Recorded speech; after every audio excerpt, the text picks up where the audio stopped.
આવડે હું વિષ ભુજાળી બેઠી હોય ને મૂંઝાવાનું ન હોય એ કદાચ કામણગારો ગમે એટલી અગ્નિ પ્રગટ કરે પણ મારા ડુંગરના પેટાળમાંથી જો અહીંથી હેમાળો હાલતો કરી અને જો ચોટીલાના શમશાનમાં હળગતી સેયું નો ઠારી નાખું તો ચામુંડા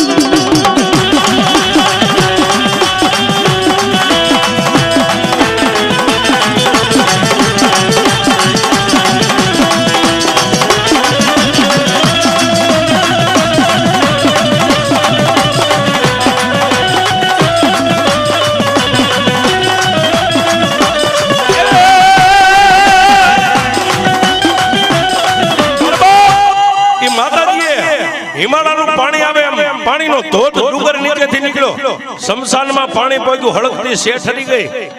ઓલો 9-10 વર્ષનો દીકરો જે અગ્નિના ભઠ્ઠામાં હતો એમ નામ જય ચામુંડા કરીને બહાર નીકળ્યો પણ તેથી મારી ચામુંડાએ કીધું દરબાર હવે જે મારું હિમાલયનું પાણી ડુંગર